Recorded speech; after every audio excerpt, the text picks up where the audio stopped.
जब मिले ये 8 संकेत तो समझना खुशियाँ आने वाली हैं। उन 8 संकेतों को महाराज जी से जानते हैं। हमें भी पहले शांत भाव है। हमारे ऊपर श्री हरिजू की कृपा है, इसकी पहचान ये 8 लक्षण।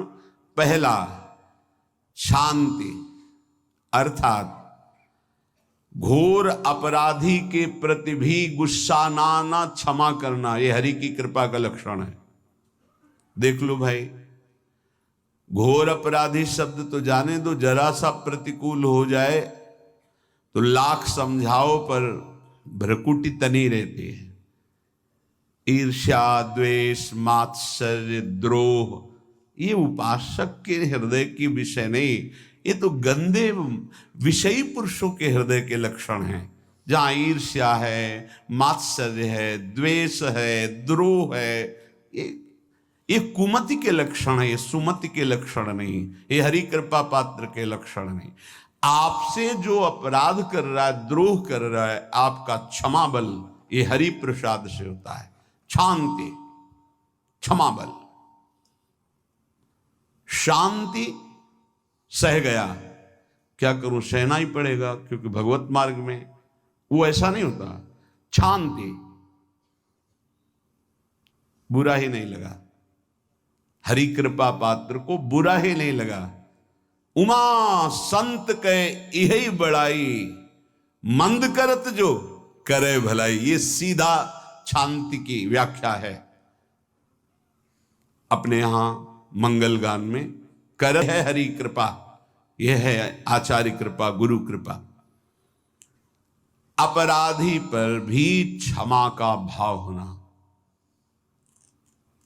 भला ऐसा है, अपराधी पर भी क्षमा का भाव होना, ये हरि कृपा पात्र में ही होगा, अन्य में नहीं।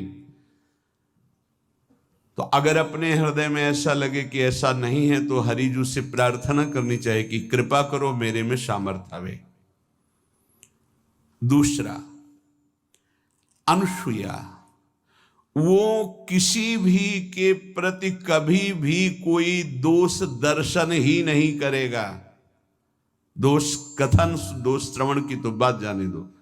अनुसूया, दूसरों के गुणों में दोष ढूंढना ये नहीं होता, हरि कृपा पात्र में ये नहीं होता। ये सब भजन के नाश करने वाले, जैसे पहला अपराधी पर क्रोध कर देना, तो माया ने भेजा इसीलिए था कि तुम्हारे साथ व्यवहार ऐसा करे कि तुम क्रोध करो, क्रोध करोगे तुम्हारी ऊर्जा शक्ति नष्ट हो जाएगी, अध्यात्म में जो चलने की थी, और कहीं तुमने संकल्प कर लिया तो भजन शक्ति नष्ट हो जाएगी। तो अगर भजन बल है तो गया, जरूर उसको दंड मिलेगा, पक्का मिलेगा, 100% मिलेगा, लेकिन आप खाली हो गए, ना भजन करने की वृत्ति रहेगी और ना भजन रहेगा, दोनों बात।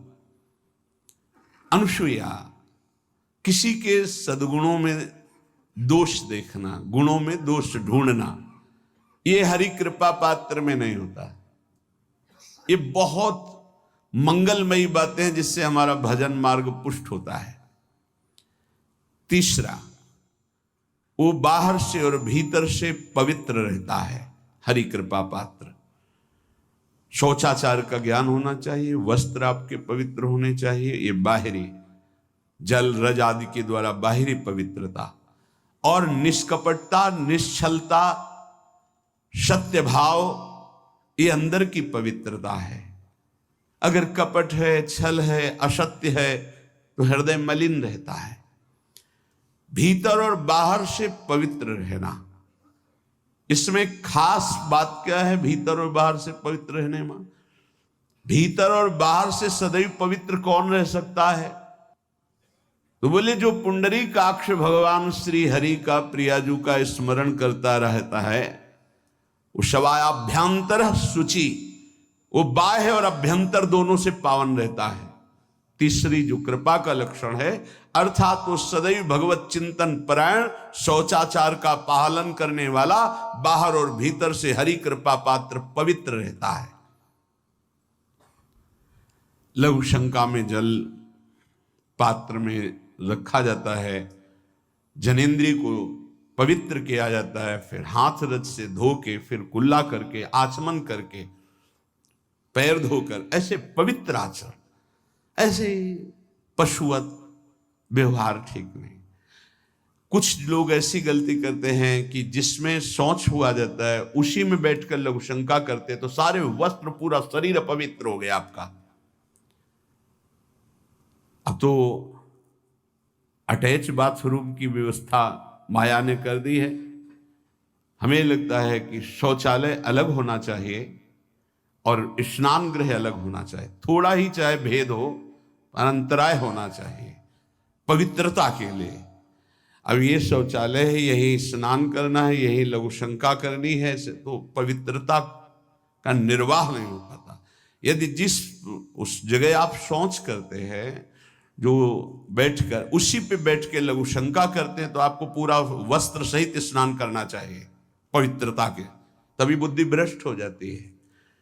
आपको मंत्र का निरंतर चलना ये कठिन पड़ जाएगा।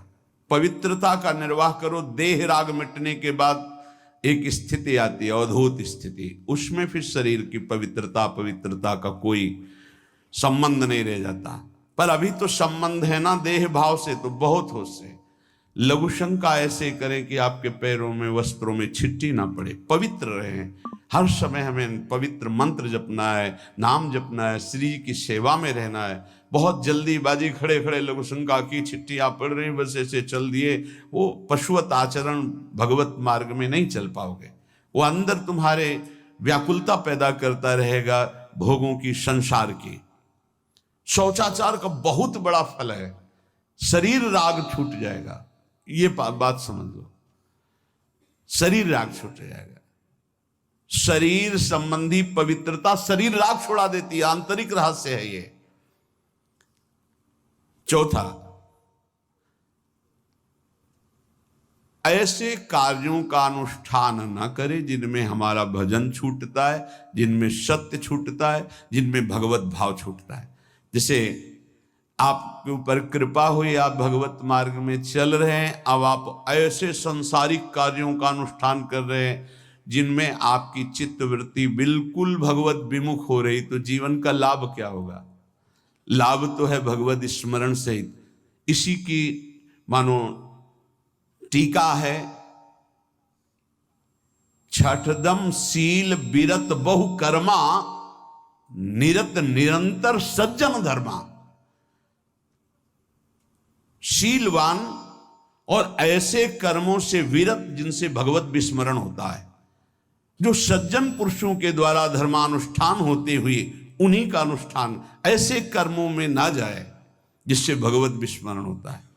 जैसे कल एक ने प्रश्न किया कि मैं खाता तो नहीं हूं लेकिन मांस की दुकान में मांस बेचता हूं, होटल आदमी, क्या उचित है? ये उचित कैसे हो सकता है? तुम और भी तो व्यापार कर सकते हो। जरूरी है धर्म का पालन करने की इच्छा करते हो, धर्म आचरण करते हो, ऐसा नहीं। तो विरत बहुकर्मा, उन कर्मों से हमें विरत रहना है जो हमारे धर्म के विरुद्ध है, जो भजन के विरुद्ध है। हरि कृपा पात्र ऐसे कर्मों का अनुष्ठान कर ही नहीं सकता। और शारीरिक श्रम इतना जिससे हमारा भजन का तार ना टूटे। जब भजन का अभ्यास किया जाता है तो हर कार्य को सुचारू रूप से करते हुए एकाग्रता भजन में रखी जाती है। हम वो कार्य जल्दी से कर ही नहीं सकते जिसमें भजन छूट जाए और कार्य पूरा हो। नहीं, हम कार्य करेंगे, हमें छोड़ दीजिए, हम अपने चिंतन से युक्त होते बिल्कुल कार्य करेंगे। जैसे कई साधक हैं, उपासक हैं, बड़े अच्छे उपासक हैं, उनको आप कार्य दीजिए कि आप पानी गर्म कर दीजिए।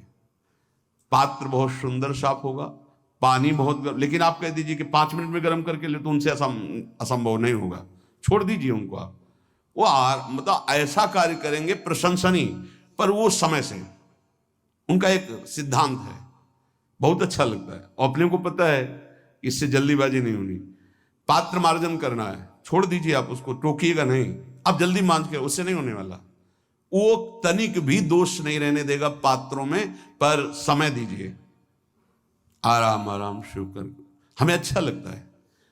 भगवत चिंतन परायण उपासक की यही वृत्ति होती है। पोछा लगाना है, बिल्कुल बढ़िया लगेगा, लेकिन आपको सर से घुमा दे वैसा नहीं होगा।